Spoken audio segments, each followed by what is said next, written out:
የፍቅር ስሜት እና የሥጋ ምኞት። በሥጋ ምኞትና በፍቅር መካከል ልዩነት አለ። ፍቅር ማለት ለሌሎች ሰዎች ክብርና እድገት ሲባል ራስን ለነርሱ አሳልፎ መስጠት ማለት ነው። የሥጋ ምኞት ማለት ደግሞ በእኛ ዘንድ ያለውን ከፍተኛ አመለካከት ለማስደሰት ስንል ሌሎች ሰዎችን የደስታ ምንጭና የሥጋ ፍላጎቶች ማግኛ መሳሪያ አድርጎ መጠቀም ማለት ነው። የሌሎች ሰዎችን ሰውነት ለአንተ ደስታ ማስገኛ መሳሪያ አድርገህ አትጠቀምበት። እግዚአብሔር አንተን እንዳዳነ እርሱንም አድኖታልና። ቅዱስ አውግስጦስ እንደተናገረው እኛ ሁላችን በክርስቶስ ወንድሞችና እህቶች ስለሆንን ሌላውን ሰው የደስታ ማግኛ መሳሪያ ነው ብለን ልናስብ አይገባንም። እናንተ ያከበራችሁት ሰው እርሱ ወይም እርሷ አንድ ቀን ከአንተ ጋር ይከብራሉና። ራስህን ስሜታዊ ሰው ሆኖ ካገኘኸው ተስፋ አትቁረጥ። ስሜቶች ከእግዚአብሔር የተሰጡ ስጦታዎች ናቸው።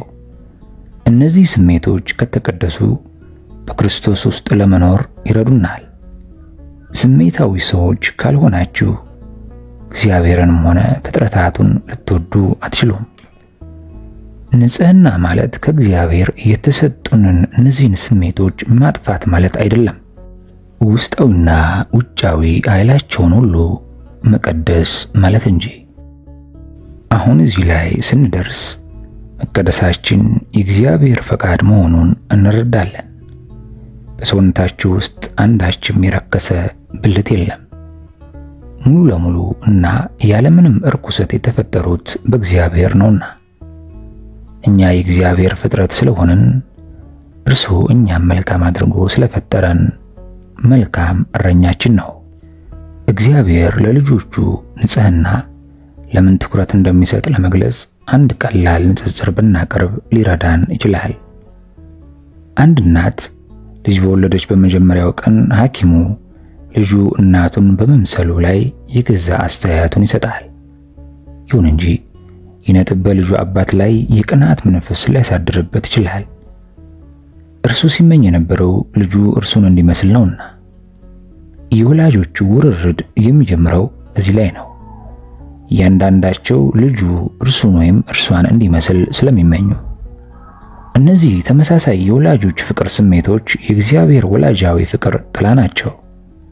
እያንዳንዳቸው እንዲህ ባለው መንገድ ውስጥ ለማየት የሚፈልጉት ልጃቸው የነርሱ አምሳል መሆኑን ነው።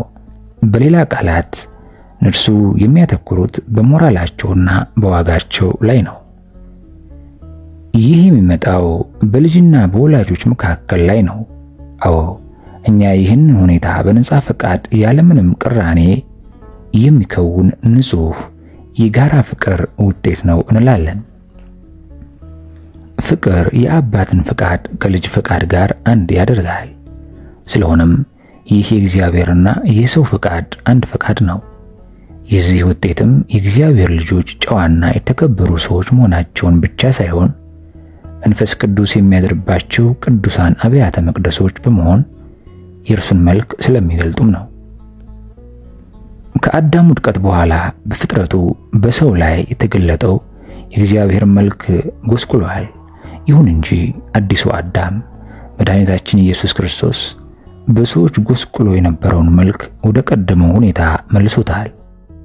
ለሰማያዊው አባት የሚሆነውን አዲሱን የልጅነት መንገድ በማስገኘት ሐዋርያው ቅዱስ ጳውሎስ ለኤፌሶን ሰዎች በላከው መልእክት ውስጥ በአዲሱ ተፈጥሯችን የእግዚአብሔር ልጆች መሆናችንን መንፈስ ቅዱስ በልባችን ውስጥ ማደሩን በታላቅ አጽንኦት የሚገልጹ ቃላት ጽፎን እናነባለን።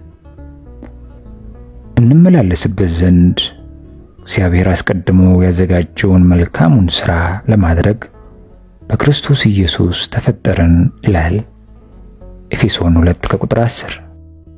እንመላለስበት ዘንድ እግዚአብሔር አስቀድሞ ያዘጋጀውን መልካሙን ሥራ ለማድረግ በክርስቶስ ኢየሱስ ተፈጠርን ኤፌሶን 2:10።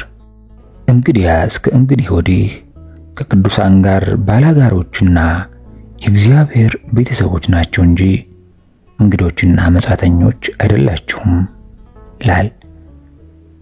በሐዋርያትና በነቢያት መሠረት ላይ ታንጻችኋል። የማዕዘኑም ራስ ድንጋይ ክርስቶስ ኢየሱስ ነው።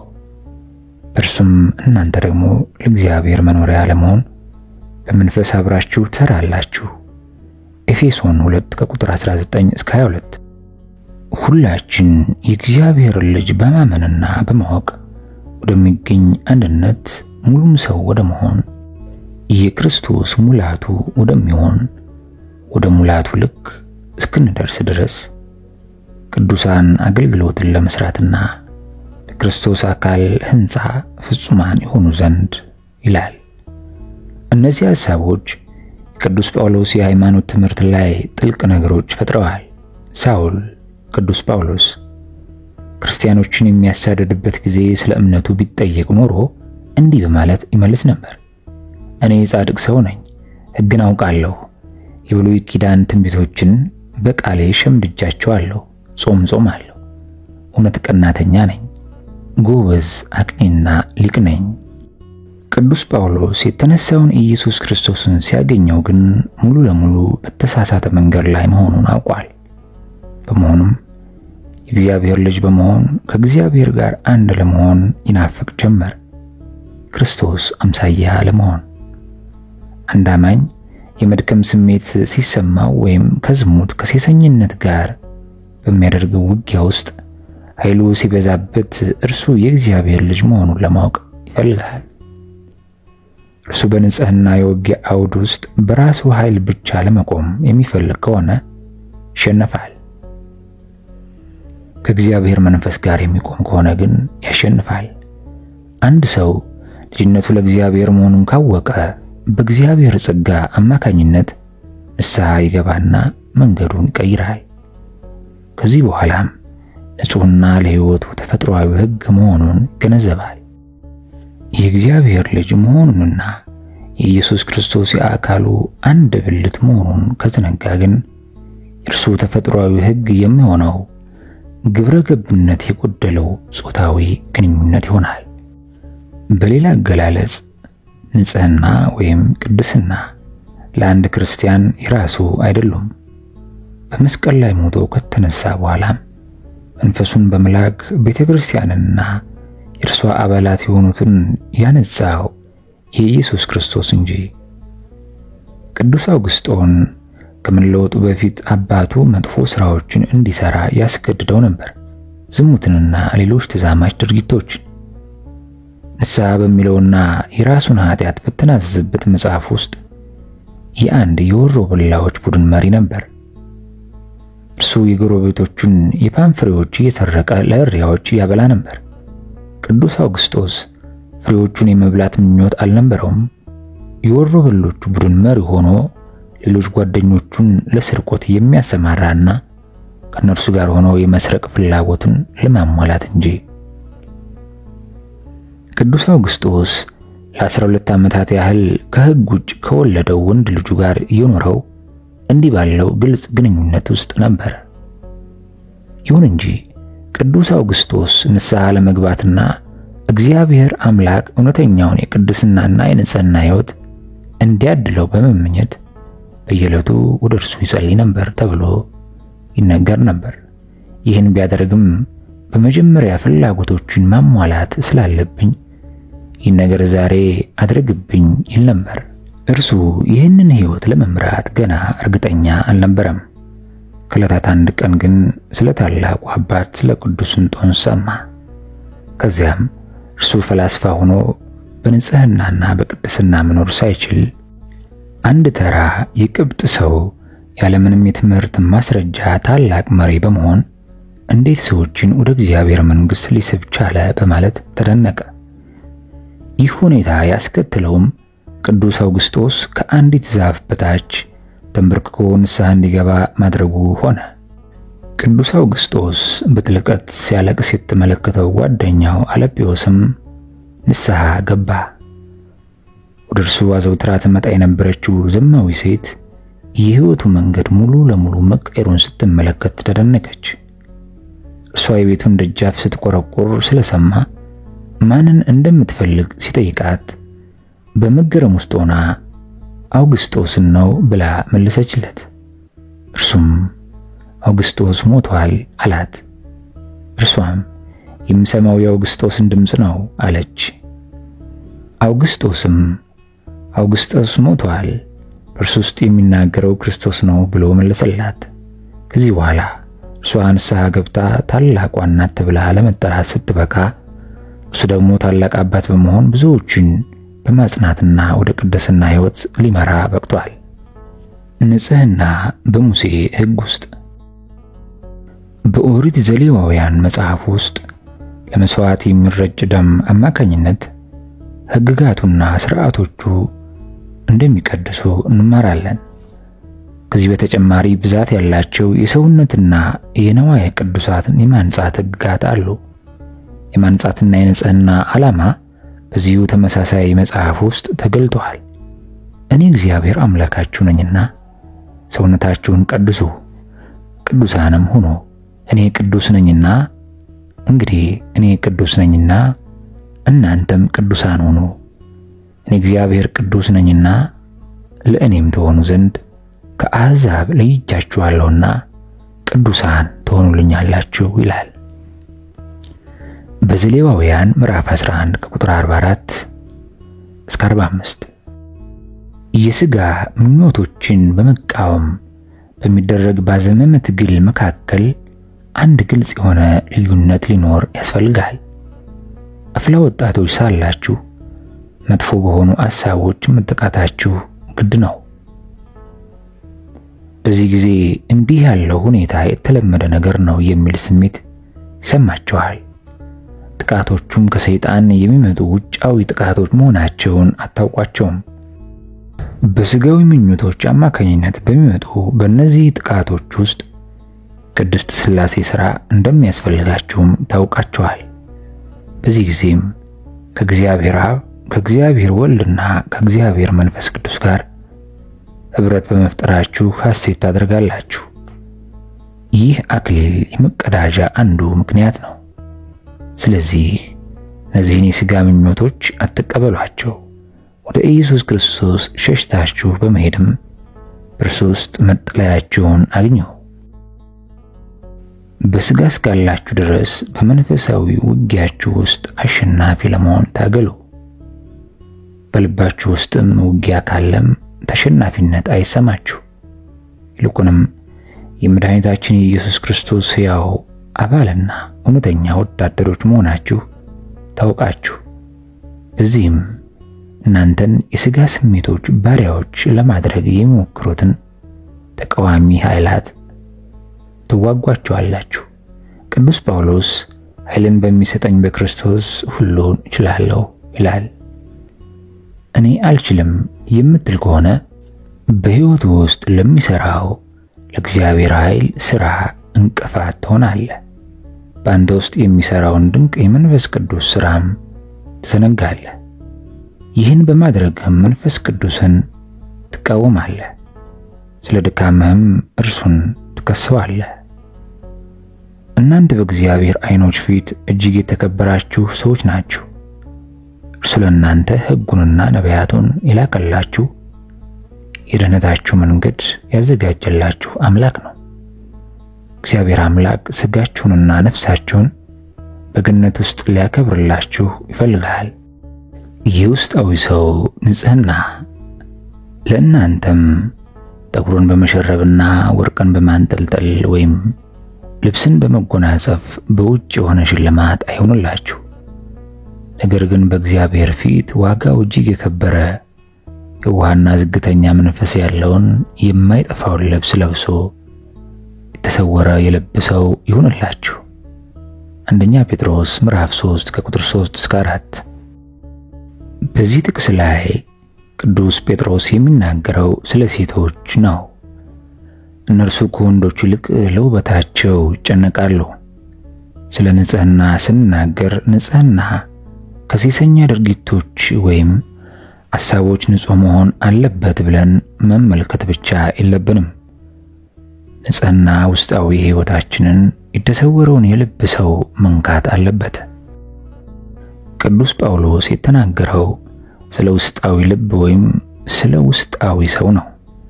ንጽህና ማለት ውጫዊ ጌጣጌጦች መዋጥ ማለት አይደለም፣ ውስጣዊ ሕይወታችንን መመልከት እንጂ። የእኛ ችግር ውስጣዊ ሕይወታችንን እውነተኛ ወይም ተግባራዊ ሕይወት አድርገን አለመመልከታችን ነው። እኛ የምንፈልገው ልንመለከታቸውና ልንዳስሳቸው የምንችላቸውን ውጫዊ ነገሮች ነው። ይሁን እንጂ ሰው ማለት ተራ አካል ስጋ ማለት አይደለም። ለሰው እኛ በሞት ካልሆነ በስተቀር በምንም አይነት መንገድ ልንለያያቸው የማንችላቸው ስጋና ነፍስ አሉት። ከሞት በኋላም ቢሆን እንኳን ስጋና ነፍስ በድጋሚ ይገናኛሉ። አንደኛው ለፍርድ፣ ሌላኛው ደግሞ ለዘላለም ሕይወት። ከሞት በኋላም ቢሆን እንኳን ስጋና ነፍስ በድጋሚ ይገናኛሉ። አንደኛው ለፍርድ፣ ሌላኛው ደግሞ ለዘላለም ሕይወት። ስለሆነም ንጹህ ልብ ለመያዝና ውስጣዊ ሰዋችንን ለመጠበቅ ጥንቅቆች መሆን ይገባናል። እኛ ለውጫዊ ሰው ብቻ ትኩረት የምንሰጥ ከሆነን ንጹህ አለመሆን ለኛ ቀላል ነገር ነው። ምክንያቱም እኛ በተለይ የምንሆነው ጊዜያዊ በሆነው ነገር ላይ ብቻ ነውና። ለውስጣዊ ሕይወታችን የምንተጋ ከሆነን በንጽህና መኖር ቀላል ነገር ነው። ለውስጣዊ ሰው በምንሰጠው ትኩረት አማካኝነት የምናወድሰው ሟች ፍጥረት ብቻ አለመሆናችንን ነፍሳችን ሕያው የማትሞት መሆኗንም ጭምር እንጂ። አንዳንድ የቤተ ክርስቲያን አባቶች 3 የሞት አይነቶች እንዳሉ ይናገራሉ። አንደኛው ለኃጢአት የሚሞት ሞት፣ ሁለተኛው ለእግዚአብሔር የሚሞት ሞት፣ ሶስተኛው የሥጋ ሞት። ነፍስ አትሞትም። እሷ ስለ ዘላለም ሕይወት ወይም ስለ ዘላለም ቅጣት ለዘላለም ትኖራለች። ነፍስ ሕይወቷ አስጊ ከሆነው ከእግዚአብሔር ጋር የምትለያይ ከሆነ በቅጣት ትኖራለች። እኛ ነፍሶቻችንን የምናከብርና ከፍ ከፍ የምናደርግ ከሆንን ስጋዊ ፍላጎቶቻችንን መተው ቀላል ነገር ነው። ምክንያቱም ነፍሶቻችን ምን ያህል ውድ እንደሆኑ እናውቃለንና። መድኃኒታችን ኢየሱስ ክርስቶስ ነው የእግዚአብሔር መንግሥት በመካከላችሁ ናትና ብሎናል። አይሁድ ይሹት የነበረው ምድራዊውን መንግሥት ነበር። ክርስቶስ በልባችን ውስጥ የገባው ግን ዘላለማዊውን መንግሥት ይዞ ነው። ስለሆነም ንጹሐን ለመሆን ከፈለጋችሁ ውስጣዊ ሰዋችሁን በመመልከት ለነፍሳችሁ ደህንነት ጥንቃቄ አድርጉ። የንጉሥ ቫሌንጢዮስ ልጆች የነበሩት 2 ቅዱሳን ማክሲሞስና ዶማዲዮስ በተለይ የነበሩት ለውስጣዊ ሰዋቸው ነበር። እነርሱ በግልጽ በረሃ ውስጥ በሚገኝ በዓት ውስጥ ለመኖር ሲሉ የነበራቸውን ከፍተኛ ስልጣን ትተው ወጥተው ነበር። አንድ ሰው በበዓታቸው ያሉ ቤተ መንግሥት ውስጥ ትተው ስለመጡት ሕይወት ቢያወራቸው እኛ አሁን በዓለም ውስጥ ከሚገኙ ሰዎች ሁሉ እጅግ ደስተኞች ሰዎች ነን ብለው ይመልሱለት ነበር። ስለሆነም ወደ ልባችሁ ውስጥ ተመልክታችሁ ለውስጣዊ ሰዋችሁ በእውነት የምትታገሉ ከሆናችሁ ሕይወታችሁን በእግዚአብሔር እጆች ላይ የምትጥሉና በልባችሁ ውስጥ ላለው ለመንፈስ ቅዱስ ሥራ ምላሽ የምትሰጡ ከሆናችሁ በዓለም ውስጥ እጅግ ደስተኞች ሰዎች ትሆናላችሁ። ጉዳዩ ይህ ከሆነ በማንኛውም ስጋዊ ምኞት ወይም እርኩሰት ፈጽሞ ልትሸነፉ አትችሉም። ስለዚህ ንጽህናን በሕይወታችሁ ውስጥ በሚገኙት በሁለት ሁኔታዎች ላይ ተግባራዊ ታደርጉታላችሁ። ሐዋርያው ቅዱስ ጳውሎስ በውስጣዊ መንግሥት እንድንሳብ ይፈልጋል። ስለሆነም ጊዜ ሊያካክስ በማይችል ተራ ክርክር ውስጥ እንዳንገባ ጠይቀናል። ይህን በማድረግ ዋዛ ፈዛዛ አንናገርምና ኤፌሶን 4 ከቁጥር 29። አንድ ሰው ለተሰነዘሩበት ዋጋ ቢስ ቃላት በሙሉ ምላሽ በመስጠት ራሱን በተለይ የሚያደርግ ከሆነ የውስጣዊ ሕይወቷን ውድነት አልተመለከተም። ቅዱስ ጳውሎስ የሚሰጠን የተሰወረ የልብ ሰው የሚለውን ቁልፍ ነው። የተሰወረ የልብ ሰው በውስጣዊ ሰዋችን ክብር ላይ ባንክሮ መቆየታችን የሚረዳን ንጽህናን በጠበበ ትርጉም ማለትም ከስጋዊ ፍላጎቶች በመከልከል ለመቆየት ብቻ ሳይሆን ከኃጢአቶች ሁሉ በንጽህና መቆየት በሚለው በሰፊ ትርጉም ጭምር ነው። ለምሳሌ ለውስጣዊ ክብሩ ትኩረት የሚሰጥ አንድ አማኝ ሁለት ገጽታ ያለው ሰው መሆኑን ይጠላል። ስለሆነም እንዲህ ይላል፣ በሌሎች ሰዎች መጋለጥን አልፈራም፣ ህብረተሰቡንም አልፈራም፣ የገዛ ራሴን ህሊናም አልፈራም። እኔ የምፈራው በልቤ ውስጥ የተገነባውን የእግዚአብሔርን መንግስት ማፍረስን ነው ይላል። እኔ ራሴ የመንግስተ ሰማይ አምሳል ሆኜ ሳለሁ ሌሎች ሰዎችን በጥዑም ቃላቶቼ የማታልለው እንዴት ነው? ዜግነታችሁ በመንግስተ ሰማያት ውስጥ ከሆነ ዓለማዊ ችግሮች ለእናንተ ከንቱ ነው የሚሆኑባችሁ፣ ልባችሁ ወደ ሰማይ ከፍ ብሏልና። ስለሆነም እኛ ልባችንን ወደ ሰማይ ከፍ የምናደርግበት የንጽህና ቁልፍ ነው። ቅዱስ አውግስጦስ ይህን አስመልክቶ ሲናገር እንዲህ ብሏል፣ ልባችሁ ወደ ሰማይ ከፍ ካለ የሰውነታችሁ ብልቶች ወደ ሰማይ ከፍ ይላሉ። ልክ እንደዚሁ ታላቁ ቅዱስ እንጦንስ በዓለም ውስጥ ያሉትን ነገሮች ሁሉ በመዘንጋት ትኩረቱን በልቡ ውስጥ ባለችው በእግዚአብሔር መንግስት ላይ አድርጎ ነበር። ስለሆነም በሕይወቱ አማካኝነት መናፍቃንን ወደ ቤተ ክርስቲያን ለመመለስ ችሎ ነበር። እርሱ ለውስጣዊ ሰው ትኩረት እንደሰጠ ተመልክተዋልና።